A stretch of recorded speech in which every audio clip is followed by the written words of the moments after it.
welcome to the Picky Bastards podcast. The podcast where we discuss... Fuck you. You just switched from really talking really normally to some fucking weird TV. Sorry, that's so funny.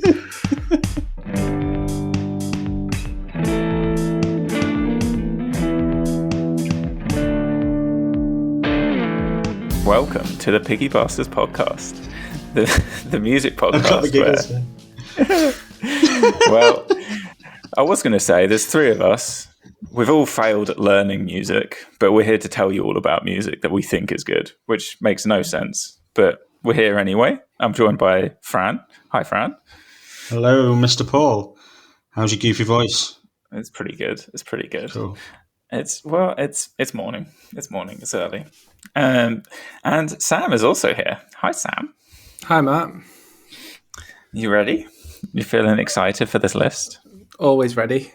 Always ready. Always ready to talk about music. He's not telling us whether he's excited about this list or not. Yeah, well, I tried to trick him. Trick him. Can't reveal secrets too soon. Yeah. Well, we're going to be talking about a bunch of albums, as usual.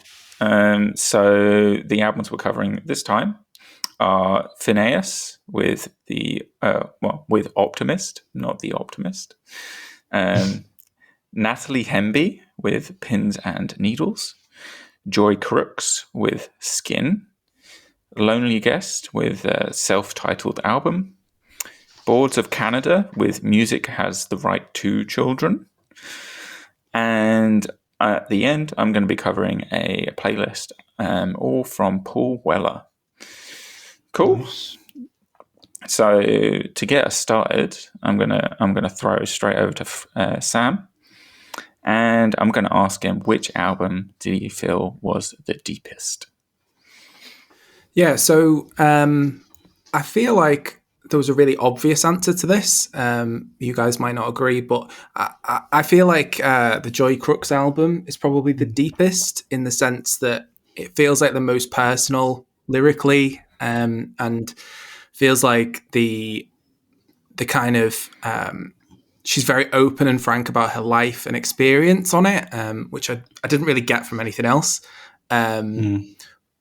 It's quite a downbeat album at first, quite introspective, but the one thing that is the kind of key to all of it is her voice. Her voice is like so undeniably unique and so interesting across the whole thing. I can't think of anyone that I've heard that sounds like her, even though sometimes the style of the music can recall other people. I think there's a big comparison this year that I'd feel with the Celeste album that we did on the Mercury Prize. I feel like there's going to be a lot of people comparing those two. And I think in general, much to make us happier about it, this is way better than that album. It's way more interesting. It's way more personal. It feels like this is much more of a vision of kind of an artist, and she feels like very in control of it. Her performance on things like Feet Don't Fail Me Now, it can feel it's kind of like a throwback kind of track to the kind of like Wall of Sound era, but she really, really like pulls through it and really kind of is able to like make it into her own sound without it feeling really predictable, which I feel like some of it could have done. This kind of soulful music can feel a bit predictable, but I never really got that from this album. And every time I go back, because I would remember the kind of downbeat moments, I'd forget all of those big kind of big moments like Kingdom as well and Wild Jasmine in like the center of the record, are really big tunes and really big kind of like in scale, and really showcase her voice. But then there's other moments where the instrumentation's really interesting on like 19th Floor and When You Were Mine, that kind of take in these other styles. It's a really interesting one where it jumps between like cultures and sounds from different places across the world, it feels like. And then her voice kind of ties it all together. Yeah, and I've also written down about Power. That feels like a really big highlight. There's a lyric on it where she says, you're a man on a mission, but you seem to forget you came here through a woman. Show some fucking respect, which I really liked that as kind of like a cutting lyric. Kingdom has the same kind of thing. There's a lyric on there, maybe that's a symptom, fucking with a kingdom that never fought for you, where it's kind of this feeling of living in Britain right now and kind of being told that, well, you don't belong here. That kind of attitude towards people, that the kind of inbuilt racism that's in the UK and that we see so constantly. And I feel like this album does a really good job of capturing her own personal experience with that. So I found it really, really interesting. I've also, as a final note, written at the very bottom, Fran will own this on vinyl already. Just as a prediction. If I'm wrong, I'll be pleasantly surprised. Not pleasantly surprised, but just surprised. Interesting prediction. Interesting prediction. I suppose that leads to me to go next. Yeah. Big reveal. I would totally agree with Sam about it being the deepest album here. That was what I would have picked. I think there is some really deep, interesting topics in the songs, which I didn't pick up on the first few listens, because I was more kind of lost in her voice, trying to get around the variation in the songs. So yeah, I think there really is a lot to admire here. I think there's a fair bit of energy. I think my favourite songs were the ones that combined the good energy with her actually having quite a lot to say. Sam's just talked about Kingdom. I think it's the standout song. It's kind of a lively, danceable, soulful song, but it's really saying something about the state of the UK at the moment. I didn't expect that from her, from what I knew about her and from my first few listens to the album. And then I really like the songs Feet Don't Fail Me Now. I really like 19th Floor. I like Poison. But unfortunately, Sam, I haven't got it on vinyl because despite those positive elements, I never really found myself that excited about this album. I did kind of have to force myself to listen sometimes. And I feel like part of the issue for me was that the soul was sucked out of the album with most of the ballads. I just found the ballads quite dull. I think To Lose Someone was really tired and wasn't very original. I really didn't like Unlearn You. I found it very dull. And Sam's mentioned Power, which is lyrically very good and very clever. But both that and Skin towards the end, I found them quite musically quite eventless. And then there's a couple of songs, Wild Jasmine and While You Were Mine, that I like the verses, but the choruses are quite irritating. So in the end, I couldn't totally get into it, even though I did like a lot of the elements. And what I would say, though, is what I did like on there was definitely enough to convince me to listen to her more. And I will listen to the next album she releases because I can really imagine her putting out something I'd really like. And I can understand why Sam thought I would like this more than I do. But it's not this album for me, but I will be looking out for what she does next. So, yeah, mixed feelings. Cool. I would say. Yeah, I think I mirror that with the mixed feelings. I think I might be a little bit more generous. Like, obviously, you guys have talked about her voice. It's amazing. There's some smokiness to it that just is kind of irresistible. And it's mirrored by the music really nicely, and because the music is so rich and almost like velvety and smooth. And so the whole thing is just like honey being poured in your ear, kind of, and it's very like inoffensive and pleasant throughout. But I think this is where it kind of has its drawbacks in the fact that I do think it is quite a passive album. It's not demanding in any way. There's some, I guess, it does get, as Sam said, and answer the question for it does get a lot deeper. But it doesn't force you to look that deep if you don't want to, which is good and bad, right? But I think especially for a debut, and maybe I'm just like painting with broad strokes here, but I feel like a lot of artists within this genre, or this mix of genres, start off with something that's pretty good and then often kick on to something that like find their feet and are able to really stamp their personality into what they're doing on the second album. And so, like Fran, I'm quite excited for what she does next, because for a first project, this was pretty good. I think specific songs, everyone's mentioned "Feet Don't Fail Me Now." I think it is the standout for me. So yeah, I'm excited, and I think like this, people making this kind of music, there's a lot of it about, and a lot of it is very good. And so some of it is also, there's a lot of competition for this kind of sound, and to demand people's attention with it. And so, yeah, next time I can imagine her doing something amazing. Do you think and becoming massive? Do you think she will, like, that will happen, like become massive? Because to me, this screams out kind of Mercury nominated next year. It sounds like the sort of thing that they go for all the time. 100%. Especially as a debut album, they seem to love that even more.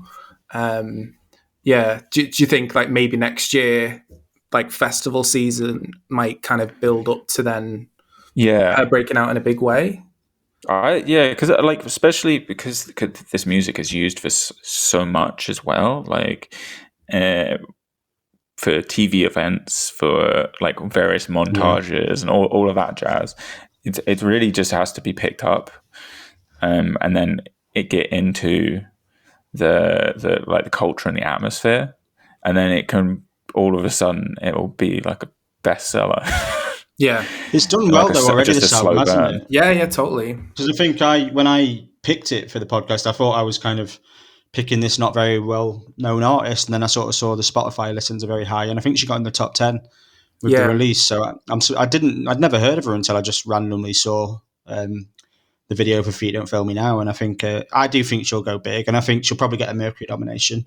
But I'm interested in what Matt said about stamping a personality, because I think it is the songs where she does stamp her personality that are really successful. I agree. Yeah.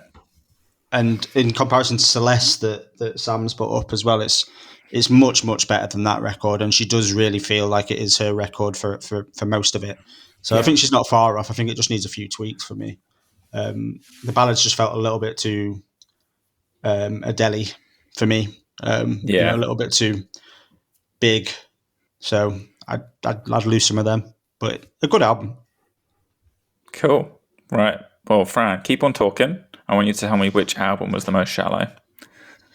See, this was quite a hard question because there was a few contenders, really. At least two. But eventually I had to go with Natalie Hemby's Pins and Needles as the most shallow, I think. That's because it's an album chock full of cliches. And when there are so many cliches on show, it's quite hard for it to be deep in any way. I mean, with a title like Pins and Needles, I probably should have guessed that it was going to be cliche-ridden. Then it wasn't going to be much of a thinker's album, really. But the cliches keep coming. I think the hardest thing about Business is Minding Your Own stands out. And then there's All I Got Was Radio Silence, It Takes One to Know One, You Were My Last Resort. So with those in the title song, it's more than half the album based entirely on shallow cliches. And the lyrics throughout the songs back that up as well. I think they're never anything more than generic, really. Then there's the song Banshee, which is all about a woman stealing a lover on a wedding day, which is, it's not highly original. But if Matt hadn't asked me this question about the most shallow album, I might not have set off on a rant straight away about Natalie Hemby, because my review might have sounded a bit more positive, because it does have some really nice moments.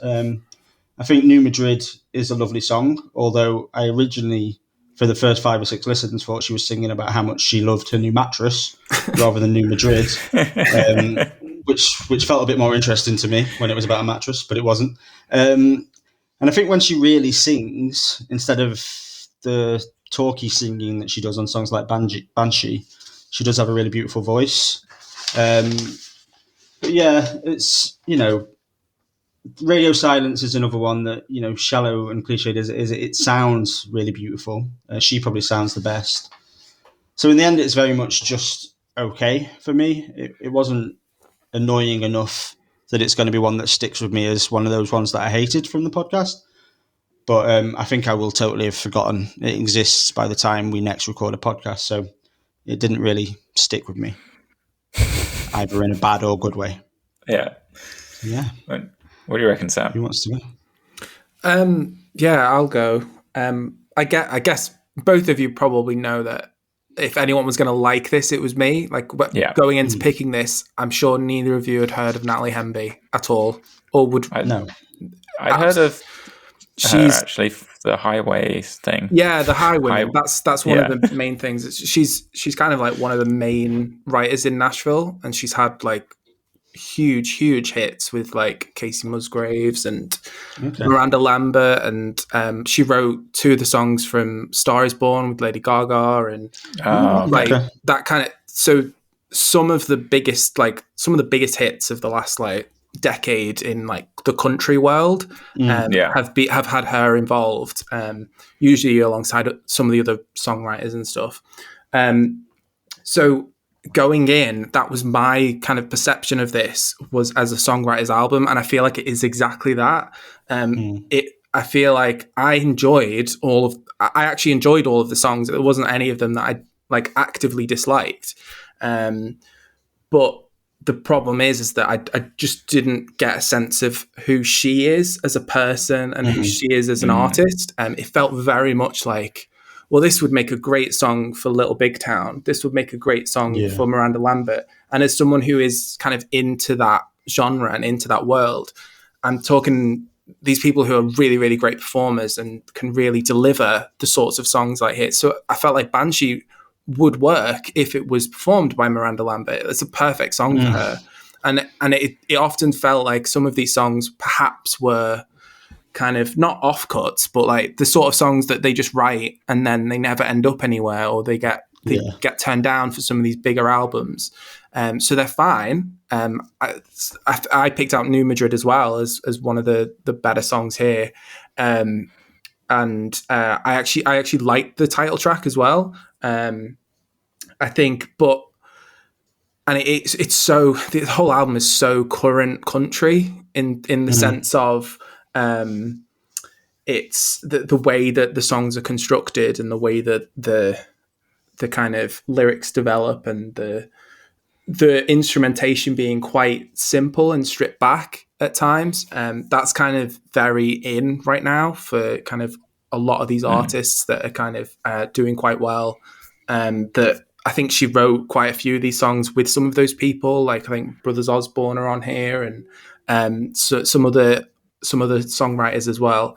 But I felt like there's been a few other country albums this year that have really, really shown like an individual's personality, and that was kind of missing for me on here.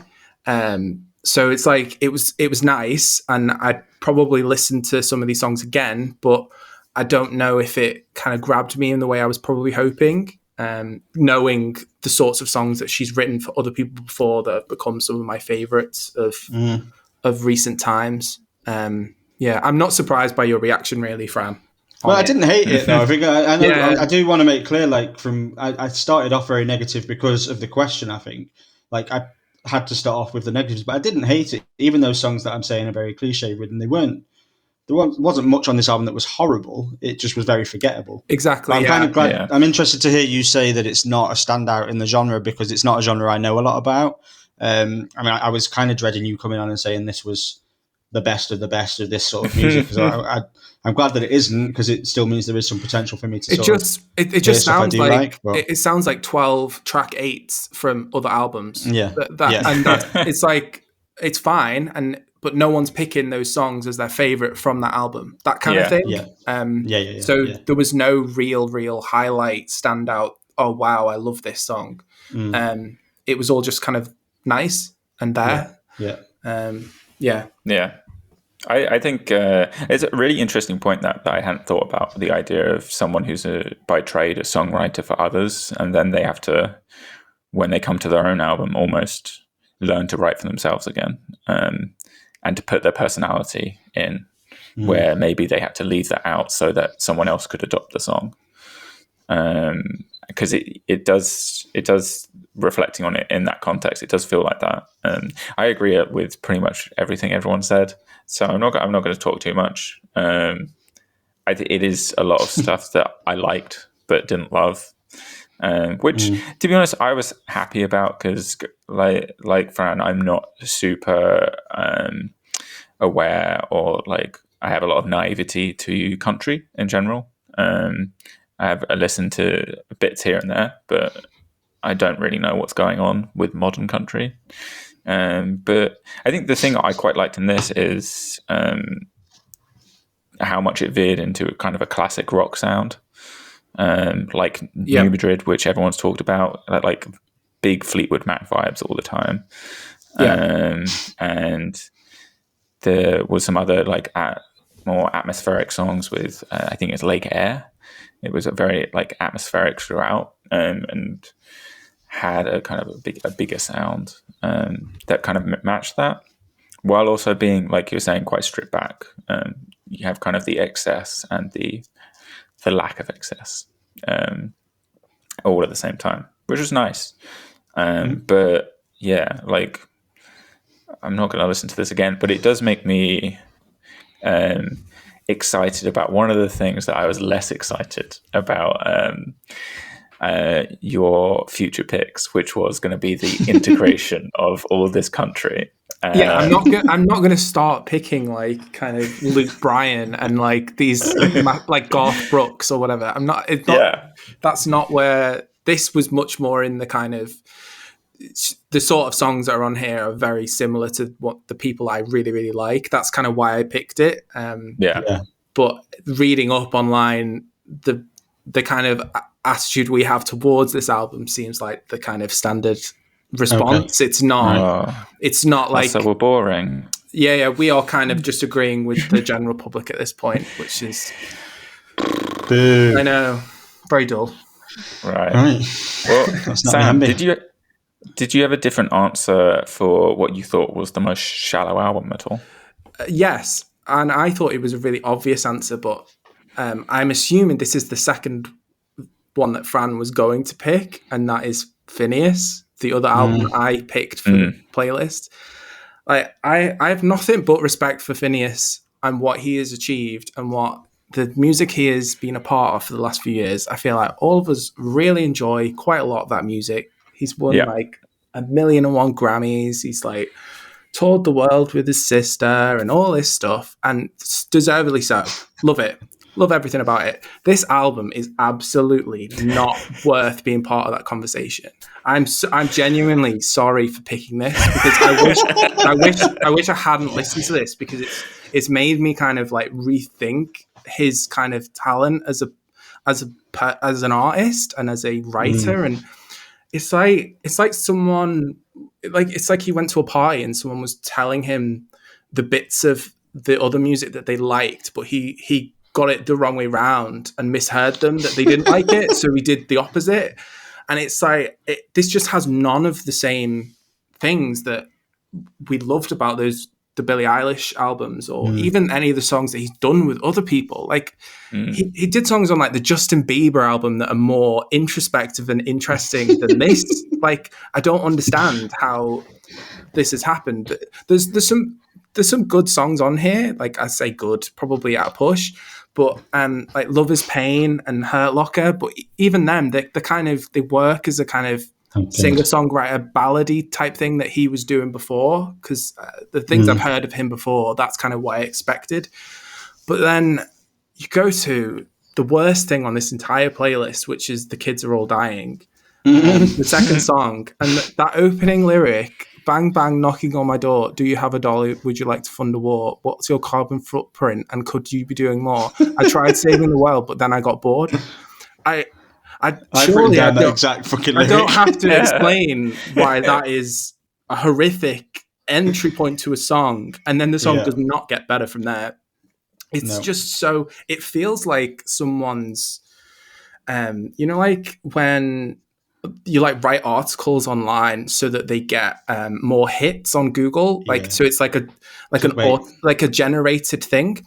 It feels like the equivalent of that in like songwriting, and this is the same man who has he like earlier this year he had a co-write on Your Power on the Billie Eilish album, and you just think about the two lyrically and emotionally, and those two things together, and it's like, this can't be the same person. It can't be, because they would not write this music. The 90s is nearly as bad.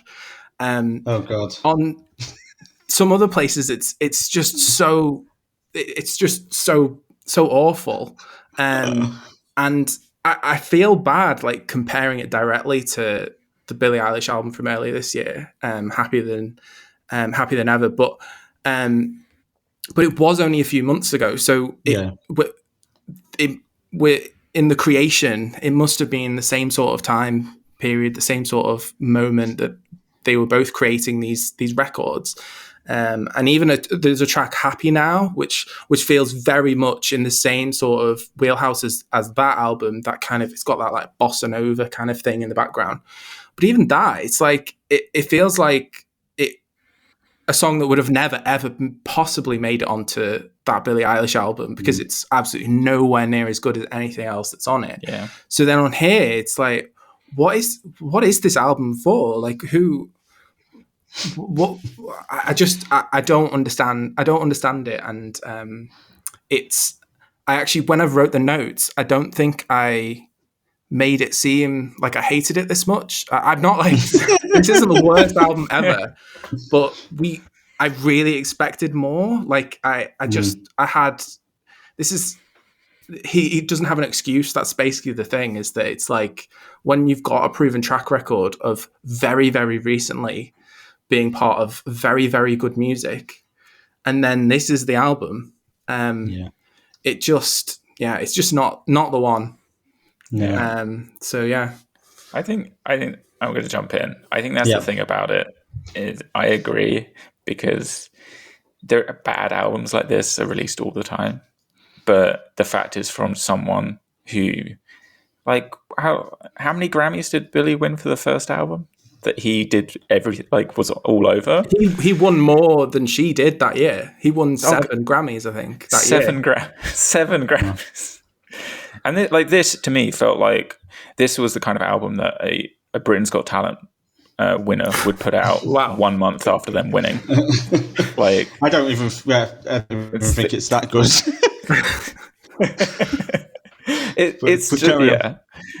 It's a mistake. I'm just all over it. Like I there's a lot of things about it I don't like, and like, this style of piano playing is rarely going to be in my like wheelhouse anyway. But it felt like it had every negative connotation when people use the like, describe someone as a singer-songwriter. It just was, it was just not worth my time. And for the fact that we started with it, it just really, every time I put the playlist on, I was like, really? Really? And then, like, the most annoying thing about it was a couple of the songs would actually get stuck in my head. And then I'd realize and be like, what is happening? That is the worst thing about this whole album, is that actually they're so annoying that it sticks with you, and you fucking wake up singing The Kids Are All Dying, and not fun. You can dive in now, Fran. Well, it's interesting that Sam started by saying he's surprised I didn't pick this as the most shallow. I'm going to be honest with you. I'd already written my notes on this one when the questions, you gave us the questions, Matt, and I couldn't be asked to change it because I really didn't want to have to listen to this again. So I wrote my notes very, very early about this album so that I could start listening to it. I know you'll all remember how angry I got about the Lord album a few episodes ago. I think this album makes that look like a fucking masterpiece. Agreed. Matt's just compared it to the album that a Britain's Got Talent person would release after winning it. I've actually compared it in my notes to watching the auditions for X Factor and cringing my head off and changing the channel. I just think it's horrible in every way I can possibly judge it. It's vocally dull. The tunes are plodding and monotonous. And lyrically, it's an absolute fucking car crash. Most of the lyrics are just generic and cliched, but amazingly, when it isn't generic, it's even worse. Sam mentioned the 90s. It might not be your standard sappy love song, but it's horrible nonsense lyrically. It's really, really bad. It's musically horrendous too. I mean, I'm not anti auto-tune, but the use of auto-tune in that song is terrible. And then the dubsteppy sounds towards the end feel like they've just been thrown in because he didn't know how to make it less boring. So he threw some dubstep on the top of it. Hurt Locker is another one that tries to be different but totally fails. The whole chorus about Scotland burned in 44, like I never learned to leave a war, is just ridiculous. And I think his voice is really showing up on that song. I'm tempted to say that he should stick to songwriting instead of singing, but this album makes me struggle to understand how he's written any good songs. Medieval's another cringe fest. But the worst, and Sam's already mentioned it, the worst is The Kids Are All Dying. I think his attempt to political here is really, really awful and confused. He kind of flips between like a cliched attempt at being woke and then sounding like a flag waver railing against cancel culture. And Sam already pointed out the line. I'm not going to repeat the line where he says, I tried to save the world, but I am repeating that line. I'm not going to repeat the whole line. The part when he says, I tried to save the world, but then I got bored, it just pretty much sums up the problem with all of that song. And yeah, Sam said again that it's not one of the worst albums, but it is one of the worst albums we've ever covered, I think. It's just a horrible, pointless noise from the start to the end. And I never want to hear it again. So thanks for picking it, Sam. I wrote down, I'm so sorry for picking this. Hey, I appreciate how contrite you are. I could have gone my life like not listening to any of his solo stuff and just lived on, went through life normally. And what makes me the most angry about this is that this week they did the Grammy nominations and they have nominated Finneas for Best New Artist 2 years after winning 7 Grammys. And it's based on this shit. And it's like... That's mental. If he wins that, it will be...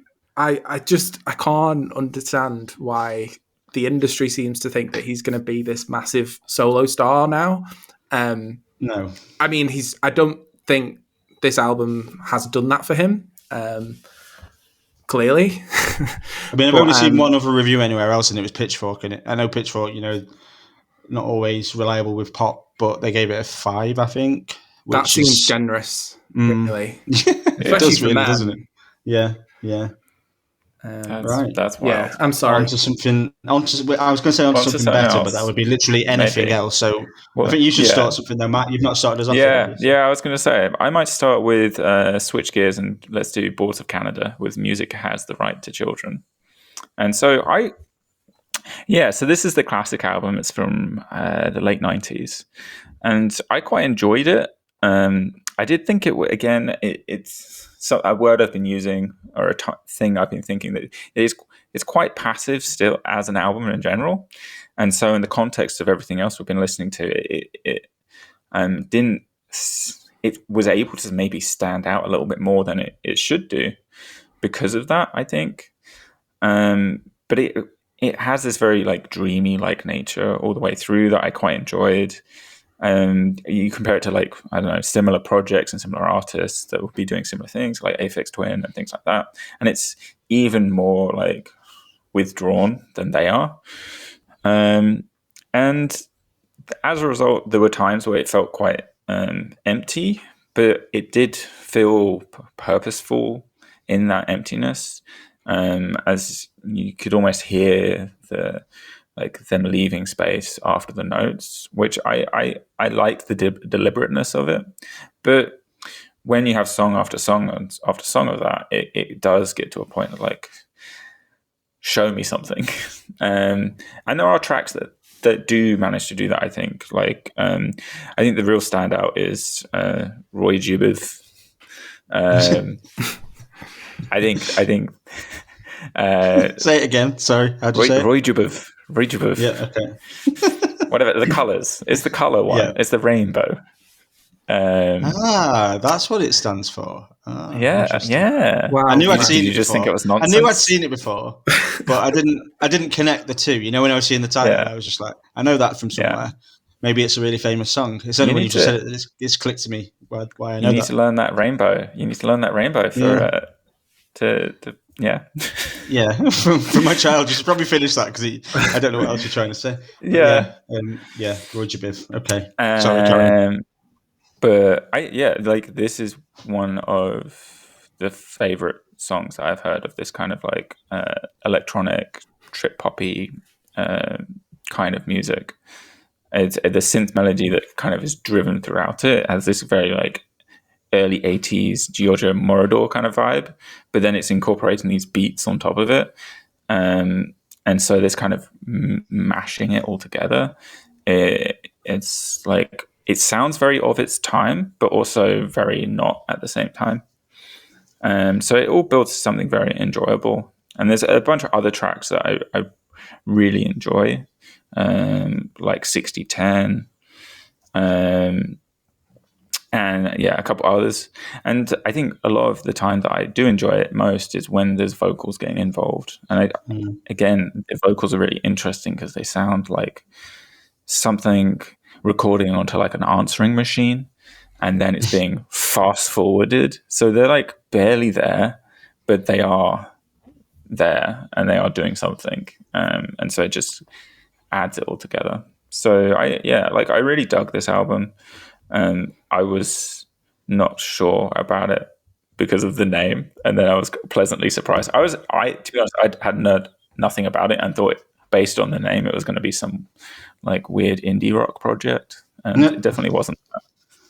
I feel like, as that's pretty much my first note, I'll jump in. Yeah. First thing I'd say about Boards of Canada was how surprised I was when I heard them, because I've been hearing the awful band name for a long time, and I always assumed it was like some dad rock, prog rock band that I would hate, with lots, men with long hair and guitar solos that went on for hours. But so it was a pleasant surprise to realise it was something much more interesting and influential than that. I think it's clear that it's a very influential album. It's hard not to hear the likes of Fortet and Bonobo in this music, as well as some earlier bands like Uncle. I'm not sure who came first, Uncle or these, but I can certainly hear a crossover there. But as always happens when we talk about an electronic album, I admit that I'm grossly unqualified to give too much of an in-depth review.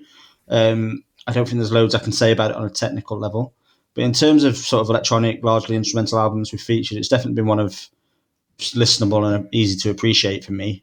But then at the same time, it always felt like it was missing something. Well, not always, but a lot of the time it felt like it was missing something. It's like a really nice meal that you forgot to season at the end. There's just no spice to it.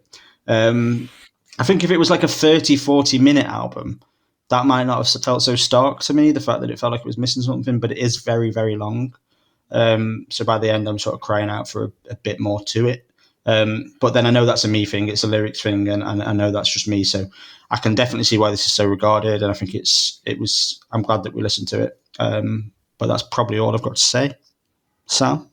Cool. I'm surprised you liked it as much as you're saying. I thought you wouldn't like this, but I'm pleasantly surprised. Okay. I really enjoyed this. It was like, to me, it just was so like de-stress moment for me, like through this whole playlist. I think sometimes electronic music like this, where it's very long and there's lots of droning things, I think it can feel a bit stressful sometimes when there's kind of lots of layers. But this, I just didn't get that. Like something like Smoke's Quantity, that could easily feel quite exhausting. The way that there's like the droning guitar and the droning noises in the background, but I just found it so soothing, and I really enjoyed kind of just sitting there while life is happening around me, whether I'm working or like kind of just doing something else, and then just the music just seemed to like keep me chilled out, which I quite liked. That was a unique experience for usually, especially compared to last month. But, I'm surprised no one's mentioned the song that does have some lyrics on it that just has endless counting up and then random numbers, and then they say orange like 16 times.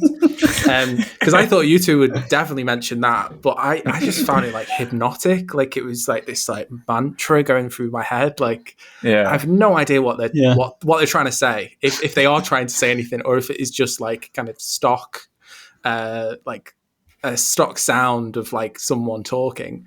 But yeah, I found it like kind of like someone was with me, and it was like this like moment of like being like hypnotized by the music, Yeah. which I really enjoyed. I think I agree with both of you in terms of I think there are times when it could do with vocals, it could do with and it's so layered, the sound, like thinking of the era, I could really imagine someone like Bjork singing over this from the kind of post-homogenic era, which was about the same time.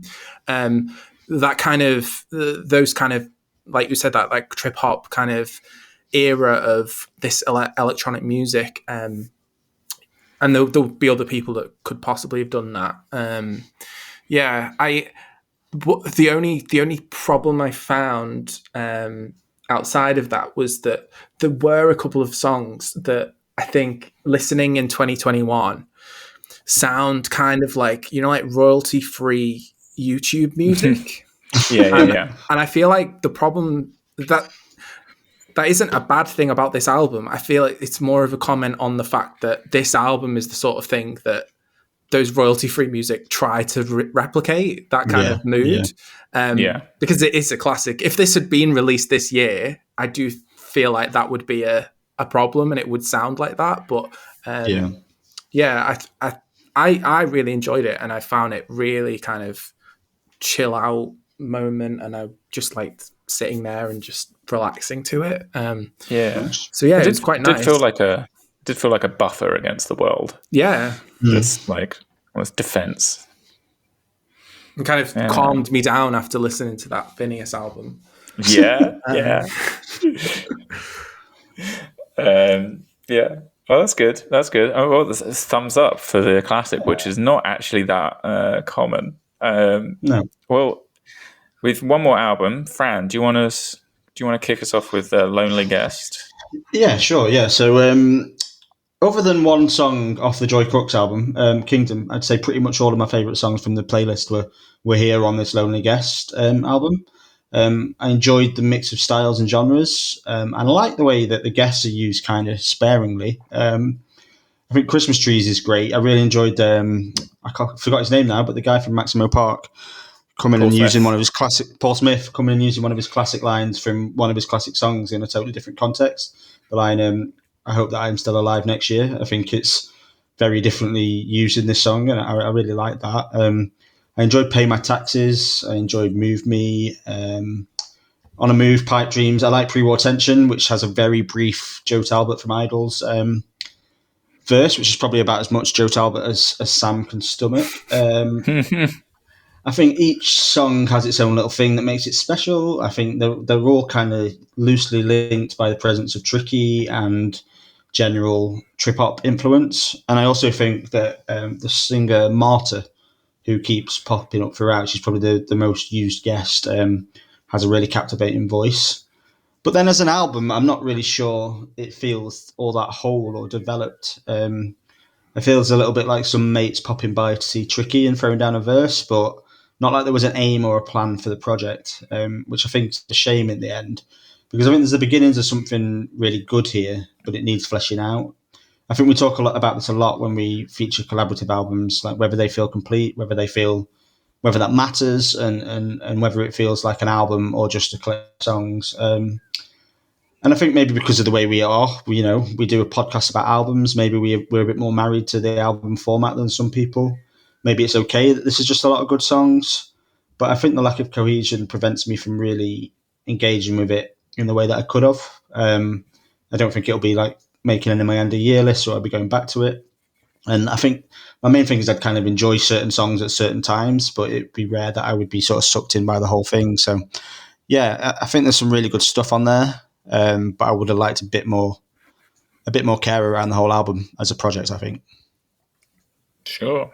I'll jump in. I also agree. Like it's a super interesting project with this big list of collaborators. I think the comparison I was making when I was thinking about this was Everything Is Recorded, which is kind of alluding to. And I do agree. It suffers from the similar issues. I don't think it reaches quite the same heights as Everything Is Recorded, but it is that trying to achieve that consistent tone while having all these different people come and bring what they bring. And I think it does it fairly well. And I would maybe say that this is maybe more cohesive than that album, because there is this kind of ghostly, otherworldly tone that's throughout it. But then it's very clear that each artist is able to bring what they bring to the table and put their thumbprint on this individual songs. I think the thing that actually kind of held it back from being more cohesive is its length, because it is so short. And it's rare that I complain about an album being too short, but I think as a body of work, if it just had more bulk to it, a couple more tracks, it could have more momentum. You could stick more tracks that have a similar vibe together to allow it to like ebb and flow. And instead you get kind of harsh cuts between some of the songs as you switch vibe quite drastically. And then as much as I like every song, it comes and then it's gone. And I'm like, okay, we're done. I guess I could either re-listen to the thing or I could move on. And I like, that's not the choice I want to make. I want to keep listening and carry on the journey. But yeah, I enjoyed this a lot. Okay. Sam. That was a sudden pivot there, Matt. I just want to point out, it sounded like you were getting quite negative, and then you finished with, I enjoyed this a lot. So yeah, well, I'm a man of multitudes. Yeah, Sam. I kind of agree with what both of you are saying. Really, it's definitely the most interesting, like musically, on the whole playlist of terms of, but it is also the hardest to pin down. I think I totally agree that it's too short. I think it's over before it properly gets going, and I found that a really difficult point to go. I'd listen to it and I'm like, oh, this is interesting now. I'm getting into, and then the Boards of Canada album would start, and I was like, oh, okay, now I've got an hour of that instead. Whereas there was like 20 minutes of this. I think it is like 25 minutes long. Yeah, it's 25 minutes. Which I just don't think as a listener it's enough to stand together as an album. It's a set of singles, which is fine. And there was lots of songs I really liked. I do like that the pre-war tension song. I do think that it would be better if that guy from Idols wasn't yammering on at the start, because the rest of the song is really good and really interesting. I think Marta is the star of the album, and personally, it's like, would I have enjoyed this more if it was just her and Tricky and it was like the same kind of songs, but a bit more fleshed out and like just their album? I might have done. But then you wouldn't get other things. Like, I feel like Pay My Taxes is a really, really interesting song. And it's really subtle and a real kind of sudden change of pace. And yeah, like it has such a personal performance in that, from the singer, the guest on it. But to me, it just never quite made sense as an album. It felt like a playlist of random stuff, whereas I do think that the Everything Is Recorded, the most direct comparison, felt more like one person's vision. I didn't get that sense from this at all, really. This felt a bit more like, I mean, you're going to kick off. I could dare to compare it to that. This felt way more like those recent kind of Gorillaz albums, which were basically just singles after single with random people, and then stick it on an album. I feel like the music here is way better than that. It deserves more of a thing. I didn't get a whole sense of the theme. I didn't get an overarching kind of mood to the record front to end, and maybe that's okay. But also, I wonder whether whether I'll go back to this at all, because it didn't hook me as an album. I think that's a really interesting point about it. The songs feel like they deserve more, almost, don't they? I think that's a really good. I think I'm thinking again of Pre-War Tension, and say, as someone who does enjoy Joe Talbot on occasion, it felt like he starts that song off, and then as someone who's interested in him as a guest on the album, you're waiting for him to come back, and he doesn't and then come it back. just moves on to something else. Yeah, That's completely moves on to different. someone else, and you're like, well, when's his next verse? And then you're onto a new song, and it's a different vibe. But all of those songs individually, like "Pay My Taxes" is fantastic, but it sounds more like it's off like the Sampler album or the Everything Is Recorded album.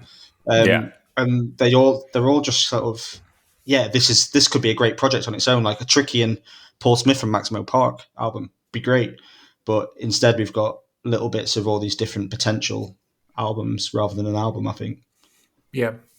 It's going to be interesting to see what they do next. Like, does this project kind of carry on, and how they refine it? Because Have either of you seen any reviews of it, or if anyone, do you know if No idea. Nope. No, Nothing. no, me neither. Well, that's an interesting conversation I just brought up there. Yeah. Good job. Okay, well, we've kind of reached the end of this part. What did you all think of the playlist in a whole? I enjoyed this quite a lot. I would say it was way more enjoyable than last month, but that's not a surprise. But I actually did enjoy it, even though there was one very obvious problem with the whole playlist. There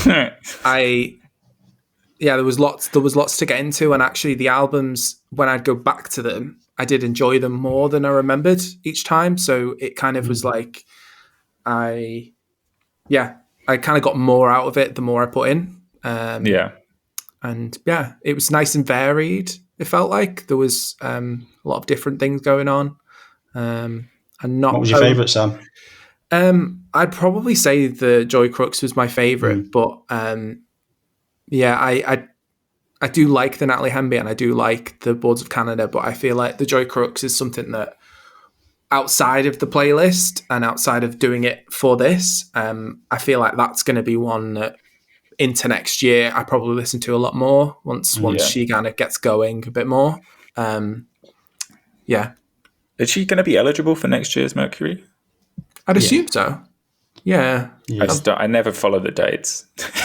It's well within the dates. Yeah, it was only a few weeks ago that the album came out. Well, like a month ago. Yeah. Cool. Me personally, it'd be bottom 10% of our playlist that we've done.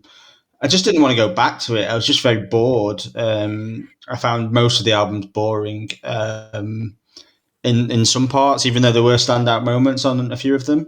But it was a force myself to listen to playlist.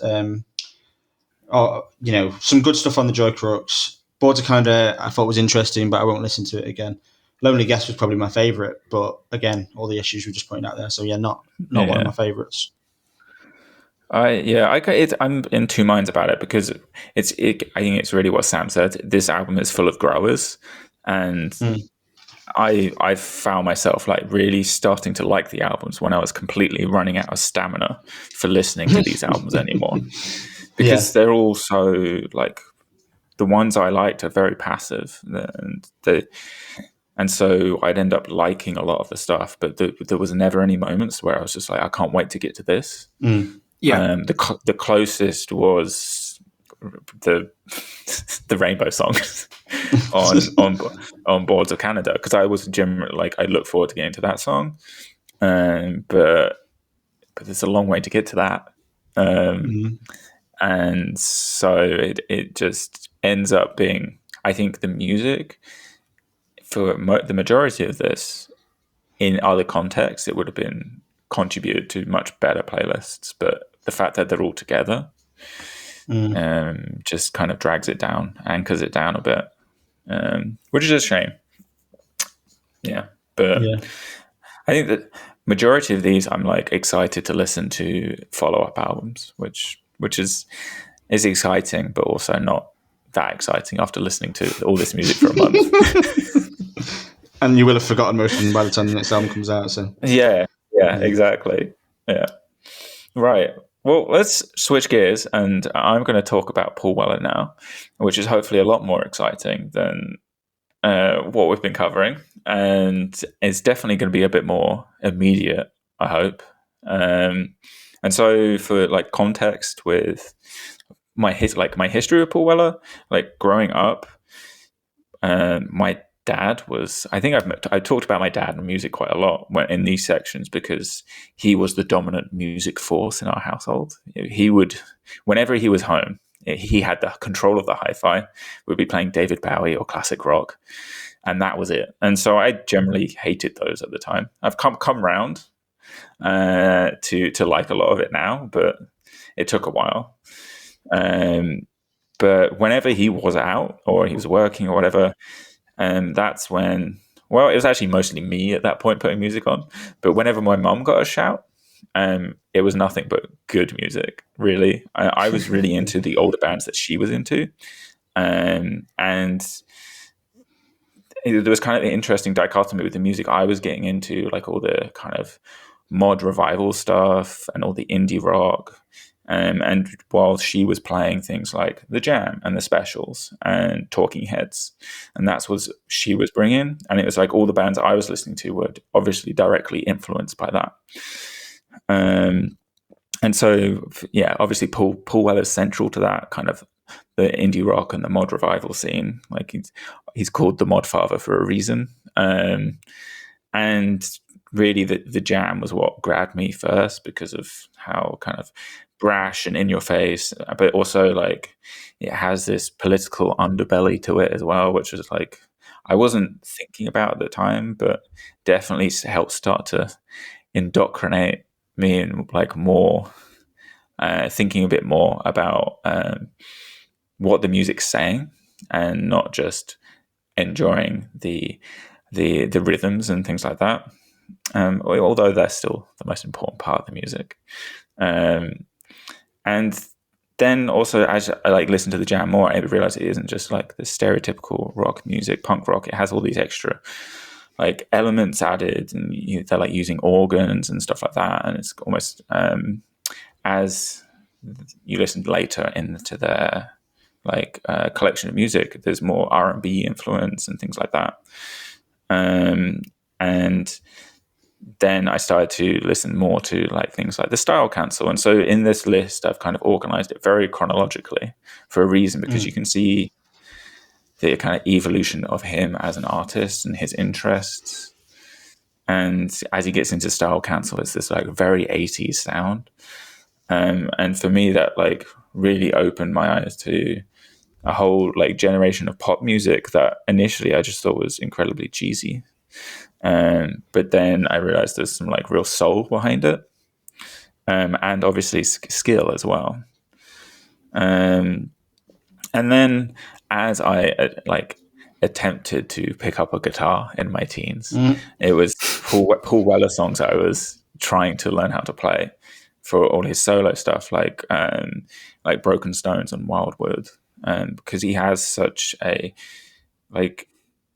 Considering he's going from these songs like Eton Rifles, which are so brash and they have such a message behind them, and then he's writing some of this like really quiet, intimate, beautiful guitar pieces, like with Broken Stones and Wildwood, and even with so the version of Ever Changing Moods that I put on was not the most commonly played on the radio one. It's his the piano version, because I think it's a lot more poignant and it has a lot more meaning behind it. I think the lyrics are really interesting in that song, and having just the more kind of shift in tone from like, hey, this is a pop song, to this kind of very almost sad and despairing piano really changes the song in an interesting way. And I'm just amazed also, like he's still pumping stuff out. Like over the past 4 years, he's released 4 albums, a movie soundtrack, a live CD. And when this comes out, there'll be a reworking of a ton of his classics with an orchestra. And that's within the past 4 years. And like, I wouldn't say that his new albums are as good as his older ones, but there's always 1 or 2 tracks that I really enjoy. And so I tried to reflect that as the playlist went on. But yeah, like he's been a massive influence on not just him directly, but indirectly through all these bands that I have listened to throughout my years. And I think he is almost underrated and not held up as high as he should be for his influence. But yeah, I'm curious, like, how familiar you guys are, how much you enjoyed of this, because a lot of it is tracks you maybe know already, and whether there are any like favorite time periods or songs that stuck out to you. Who do you want to jump in? Sam. Yeah. So obviously I would recognize some of this. But I was quite surprised by, as soon as it hit the Style Council era of the songs, I was like, I know every single one of these, and I have very vivid memories of hearing this at home. And so my only kind of connection to Paul Weller is that era of the Style Council is the only thing of his that would have been played in our house at all. Like my dad and my mum, they would put, I think it would have probably been a greatest hits on, probably just the Style Council greatest hits or something like that. And so those songs, I was like, wow, I've not heard them in a long time, but I was like instantly taken back to that. And I find it so fascinating, his kind of trajectory through the eras, because they, like, the three kind of sections of the career that you've shown in the playlist, he sounds completely different. Not just like as a singer, he sounds completely different because he's delivering in a different genre basically. There's links between them, and obviously his kind of guitar playing and his kind of talent as a musician. But it's really interesting how he kind of manages to capture the new style with each era of his career.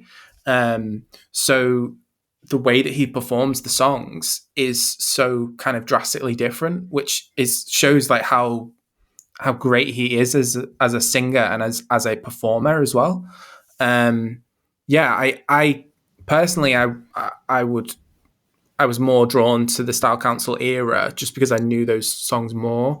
And I do think he probably, I preferred the stuff in the bands than him solo, the songs later in the playlist. But like I picked out Sunflower, that felt like that was kind of more like psychedelic. And even in his like solo era, those songs all sounded quite different to each other as well. He's clearly such a music person and loves so many different styles and genres, and loves kind of trying them out and incorporating them in his sound. So yeah, you can hear his influence, and you can hear how much respect he has for other musicians and other styles of music. So yeah, I really enjoyed this. I thought it was a really interesting thing. I do get annoyed about the way he says "speak like a child," and I'd forgotten about being annoyed about that until this. It's like it just doesn't make any sense. Like, why is he saying it like that? But yeah, I enjoyed it. Other than that, that's one small thing, isn't it? Really? Oh yeah, totally. It's not too bad. It's quite funny. Like when he it's not just that musically he changes and his voice changes. He like within a couple years between albums, he completely changes the way he looks as well. And so like after the ending of the Jam, like in the Jam, he looked like a punk rocker, and then all of a sudden he's like this smooth 80s guy who looks like he's straight from Duran Duran. And it's just such a sharp turn, but he's like following the trends, and it obviously worked. What do you reckon, Fran? Yeah, so firstly, I was just really quite fascinated and surprised when you chose Paul Weller, because I've known you for nearly 15 years now, and all we ever talk about is music, really, and I don't think we've ever spoken about him.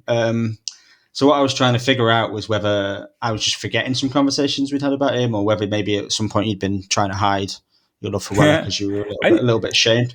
I used to play Paul Weller at uni. Did you? I don't remember ever hearing you play him. I used to play the As Is Now album, which is one track is featured on this. So maybe it's some of the Weller that I'm less familiar with that you were playing then, so I didn't really pick up on it. But if we'd have been doing this podcast 20 years ago, Weller would have been on my list for a while as well, I think. I went through a period of being totally obsessed with all of his music. At that time, particularly the Jam. I was a big fan of the Jam. I can definitely say that this is the first Why I Love playlist anyone has created, other than me, where I've known every single word straight away. It all came back to me. I knew every single song intimately. But then over the years, I have got to the point where I don't listen to him at all. He's not someone that comes up in rotation pretty much ever. There's a couple of Jam songs on some running playlists that I've got and stuff like that, but I don't run anymore, so I don't really hear them. I think he was kind of, and I think I'll get to why I think maybe I've made a bit of an unfair judgment in ways over the years, but I think he was ousted from my collection along with Oasis and some of that stuff, because I think he's very tied up with that kind of music for me, just because that was what I was listening to, not because he was, he is influential to that type of music, but it's not because he was, bringing it out at the same time. It's just that I was listening to a lot of that at the same time. And I actually got to see Weller once, which I was very, very excited about at the time. I went to see him at Sherwood Forest. So I saw him at this gig in the woods. And when I think back to Paul Weller now, I remember being stood in the woods, surrounded by white men with a terrible Paul Weller haircut. I don't know what it is about Paul Weller fans, but they all cut their hair exactly the same as him. It was just hundreds of men in leather jackets and shit haircuts. So when I think of Weller now, that's tends to be what I think about. But I wasn't sure how I was going to feel about revisiting him. And I'll be honest, it's a mixed bag for me now. I think Broken Stones and Wildwoods are gorgeous, beautiful, stunning songs that I think stand up really well. I know it's a bit of a cheesy, cliched song, but You Do Something to Me that you didn't put on the playlist, I also love. Yeah. I kind of was a bit sad that wasn't on the playlist, because I would have liked to listen to that. And a lot of the Jam songs that I loved then, I think they're fun to listen to now. They're enjoyable. I felt quite nostalgic listening to Peacock Suit and Changing Man from the solo stuff, even though I think if I heard them for the first time now, I probably wouldn't like them that much. And to be the total opposite to Sam, I'm going to say that I really struggle with soulful Weller now. I couldn't get into the Style Council stuff again. And I really could have done without that extended version of Long Hot Summer and its porn music bass line. It's a bit too cheesy for me these days. I love it. But I think my overall takeaway after spending this time with Weller again is that I've maybe been a bit harsh in my opinion of him since I stopped listening to him, and maybe I've written him off. I do think a lot of what you're both saying about him being quite varied and quite creative and changeable is a good thing. Maybe he's another artist who should learn when to stop. From what I've heard of him in recent years, it's not really been great, but I think there's much more to him than some of the artists I've lumped him in with in my head. I think, putting the playlist together like this, where it is short and just a few songs from each era, does show quite how much he's progressed over his career. So I think, I'm not sure I'm going to go and get. Is it Stanley Road, the album? Is that the name of the album that I really loved? Is the one called Stanley Road? I think there is something Road. I think it's Stanley Road. It has a bunch of pictures all over it. Yeah. That was the big Weller album for me, I would say, and I'm probably not going to go and get it out again. But it was good to listen to him again, and it was nice to be reminded of some of the really good stuff that he's done. Yeah, well, that's great. I also didn't realize you were so into Weller. Yeah, I used to be massively into him. Yeah, and I did. Yeah, there was a period where I fell off of it, when when I had enough guitar for a while after at the end of the 2010s, beginning of the last decade. But then, he's relentless. He just keeps making material, and I always give it a listen. And it's like you say, maybe he needs to call it a day, but there's always a couple of gems. I mean, he's kind of earned it, hasn't he? I suppose he's kind of earned the right to just. Yeah, that's what you got to think with these artists. Sometimes, like Dylan and stuff, they've earned the right to just put music out. I suppose. And have you seen him loads, Matt? No, I have a funny story about seeing him. I've seen him once, and it was at Benicassim, and it was the year I went to Benicassim that a hurricane hit, and he was on stage when it hit. Oh shit! And so he's played for half an hour, and you could see the speakers, the PAs were whipping around and he kept stopping and he looked very unsettled on stage, and then eventually they called it and everyone just had to go and hide in their tents. And it was pretty terrifying. Wow. Yeah. And like, I think it was Kings of Leon was supposed to headline, and they rescheduled for the Well, that's following one day. good thing then. That's one good Yeah. thing. Well, I missed the horrors, which made me sad. But yeah. So that's the only time I've seen him. So I would like to see him live. Yeah, the gig I sometime. went to was great. I think the other thing I'd say about that's again tied up with that memory of the haircuts is that I went to that gig with my mum and my mum's friends, and I think that's another thing that sort of says something about Weller, doesn't it? You talked about your mum. Maybe it's a little bit mum music for me these days, but I don't. That's okay. My mum's got good taste in music, but maybe it's tied up a little bit with that for me in some ways as well. Oh, you're too cool for that, huh? I'm all about Roy Gabiv. That's what I'm Roy Gabiv. Roy Gabiv. Right. Well, that's us for today. I guess if anyone wants to listen or read more of our stuff, they should go to piggybees.com. And next time, it's going to be the Album of the Year podcast, which we're keeping secret what we're going to listen to. But you should, from I ourselves guess, as well so far. From ourselves. So I guess keep your eyes out on Twitter, and we'll probably tweet out the list close to the release date. Probably in a couple weeks' time. And that's us. Well, thanks for listening. Cheers, Bye. everyone. See ya.